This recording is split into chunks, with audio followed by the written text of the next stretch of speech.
In football, I played nose guard. I played nose guard and defensive tackle, which are two of the hardest positions on the field, because usually you get hit by 2 or 3 guys that weigh over 320 pounds apiece. So wrestling for me was pretty easy comparatively. But I liked football a lot. I got 2 older brothers who played football, and I wanted to be just like them. And I was very lucky. I was able to make it to the NFL for a short period of time. Then I got hurt, and then I had to wear my underwear and wrestle in front of millions of you guys on television. So that's the story. Oh man, Triple H has to be up there. Like, no doubt, absolutely. See, my deal is this. My deal is that I'm a competitor. I'm an athlete. I thrive on competition, even at 48 years old.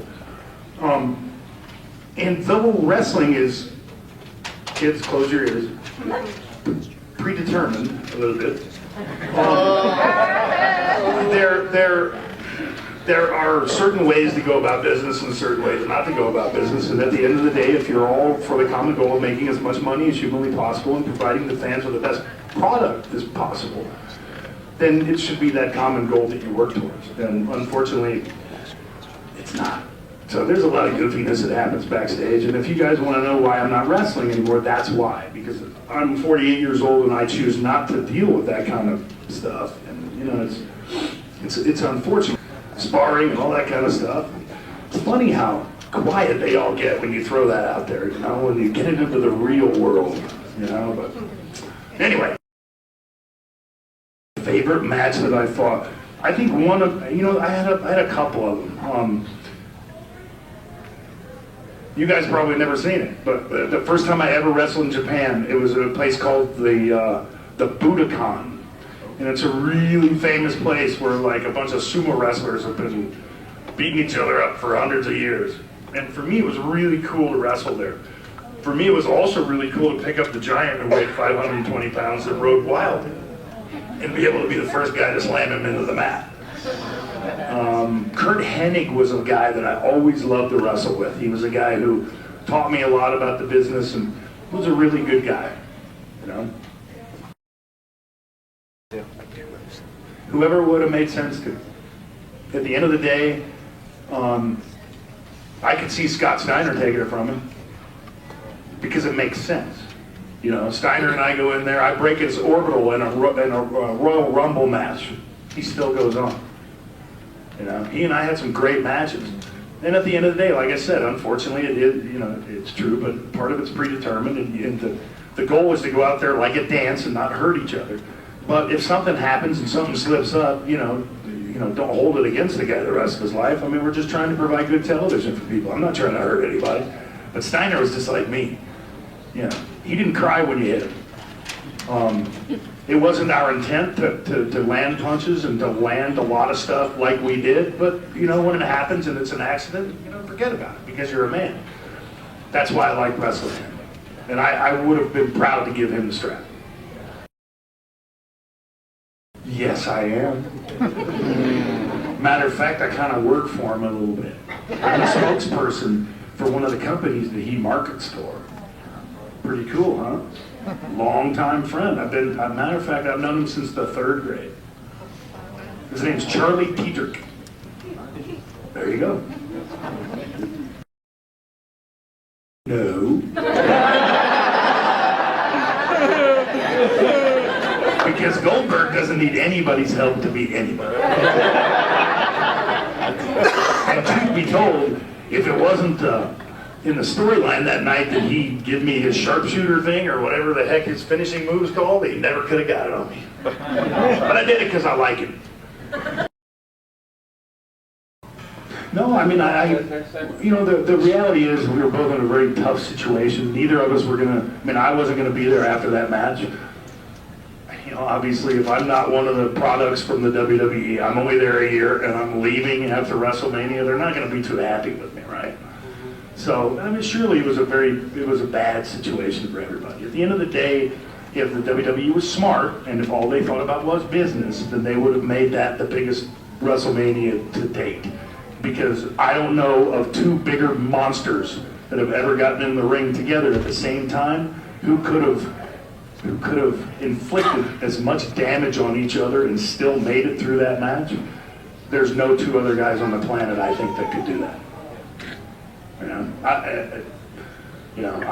I'd go toe-to-toe with Brock until one of us gave up, and it'd be a lot of fun because I really respect him. I like the kid a lot, and I respect what he's done. As a businessman, I very much respect him. As a collegiate athlete, I respect him. As a professional wrestler, I respect him. As a fighter, I respect him.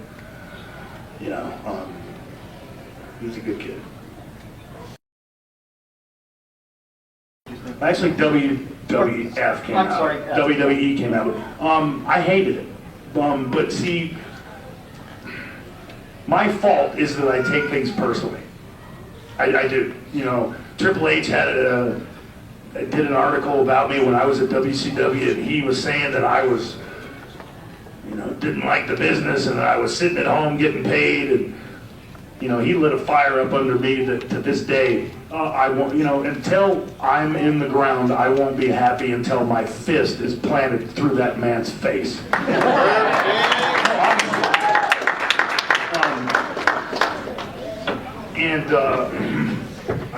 I can't stand the man. And but it goes back to you're not being one of their products, and obviously if you're going toe to toe with them, and certain times we were kicking their butt in a certain period during that hour or the 3 hours, and they wanted to make fun of me, and they thought it'd be funny. And hey, at the end of the day, Dwayne Gill or whatever his name is, I don't have anything against him, but I took it way too personally. It's a joke. So I don't know how to explain it much more. In that, I'm 48 years old. I got a beautiful family, and I don't want my kid, ever getting into that. I just don't, because I don't want him to succumb to a promoter like a Vince McMahon ever in his life. But if he's anything like me, he won't. He'll stand right up to it. So it's all tough. It's really hard to compare all those combat sports, whether it be glory, kickboxing. I watched lion fights last night, which is full rules Muay Thai, which is elbows. That to me is the most dangerous thing out there. It's the coolest thing out there as a fan to watch. The life expectancy for the fighters isn't real good unless your face is made of cartilage, because you're going to get cut every fight. Football in the 18 seconds of average football play is the toughest thing out there. It's the most violent thing out there, no question. Wrestling, though, it is predetermined, and we're on the road 1 to 200 days a year. So, though it's a dance, it's a physical dance. Timing's got to be right, but it's 3 to 4 days a week. So it tears you down after time. Pro football, 16 games. That's it. Glory kickboxing, if it's a non-title fight, 3 3-minute rounds, 3 5-minute rounds. MMA is less dangerous than boxing. Actually, professional boxing probably is the most dangerous of all of them, because you can only hit people in the head or the chest or the torso. So how many headshots do you think guys are going to take during a 15 round fight? How many headshots do you think an MMA guy takes? Well, not nearly as many, because he takes half that many and he's going down. So you don't have that accumulated damage to your cranium that you do in boxing. So in a very long-winded answer, I don't know which one of them is the most dangerous, but they're all pretty tough. Oh, absolutely. I mean, there's nothing fake about wrestling. Fake, period. No, fake. Predetermined, yes. There's a total big difference. When someone walks up to me and goes, "Hey, is wrestling fake?" I said, "Well, no, it's predetermined." And I don't know, if your definition of fake means that when I pick the giant up, he weighed less than 520, yeah, it's fake. So it ain't fake. We're doing an intricate dance that's very physical and extremely violent. People get hurt. You got big guys in there that, all of them aren't the most athletic guys in the world, but even if you are, it's tough. And the pressure to put on